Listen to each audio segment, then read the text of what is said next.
आदि में यानी प्रारंभ में परमेश्वर ने आकाश और पृथ्वी की सृष्टि की। पृथ्वी बेडौल और सुनसान पड़ी थी, यह इस पर पहला दिन हुआ। फिर परमेश्वर ने जो कहा जल के बीच एक ऐसा अंतर हो कि जल दो भाग हो जाए। सारा कुछ क्या, सांझ हुई भोर हुई, फिर दूसरा दिन हो गया, फिर सांझ हुई भोर हुई, तीसरा दिन हो गया। हमने अपने मतलब की बात लेनी, ये चौथा दिन हो गया। सांझ हुई भोर हुई, फिर चौथा दिन हो गया। अब हम ये पांचवा दिन हो गया, प्रश्न नंबर 5 पर आ गए।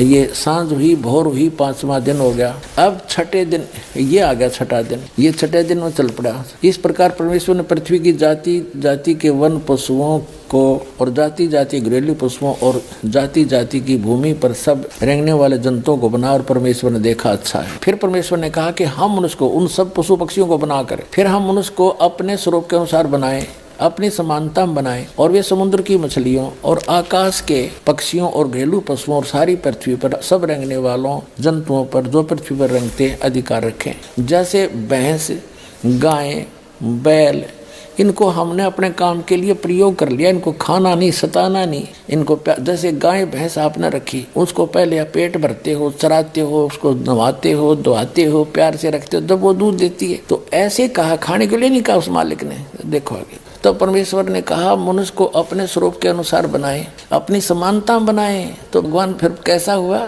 फिर परमेश्वर ने कहा हम मनुष्य को अपने स्वरूप के अनुसार बनाए, अपनी समानता बनाए, और वो समुद्र की मछलियों और आकाश के पक्षियों और घरेलू पशुओं और सारी पृथ्वी पर रेंगने वाले जंतुओं पर जो पृथ्वी पर रेंगते अधिकार रखे। आगे देखो, तब परमेश्वर ने मनुष्य को अपने स्वरूप के अनुसार उत्पन्न किया, नर और नारी करके उसने मनुष्यों की सृष्टि की। तो भगवान कैसा, नर आकार मनुष्य सदृश, जैसे जिनको परमात्मा मिले सचखंड लेकर गए, वापस छोड़ा, उन्होंने बताया हमरे ही निहार है, हमारा सृजनहार, अपना हमारा भगवान हमारे जैसी शक्ल का है, लेकिन उसकी बॉडी वो उस वहां जाकर के सभी का जो शरीर है इमोर्टल हो जाता, अविनाशी शरीर मिलता है। वो मटेरियल सारा अविनाशी मटेरियल का शरीर है, और यहाँ पर ये नाशवान है। ये शरीर यहाँ जब आता है परमात्मा अपनी ओरिजिनल बॉडी से ही आता, वो अविनाशी, वो ऐसे ही किसी माँ से जन्म नहीं लेता, सह शरीर आता है, सह शरीर चला जाता है। आपको प्रमाण दिखाएंगे, अल्लाहू अकबर, सह शरीर आया था, बालक रूप धारण किया, लीला करते बड़े हुए, फिर सह शरीर चले गए लाखों लोगों के सामने। अब ये स्पष्ट हो गया कि परमात्मा ने मनुष्य को अपने जैसा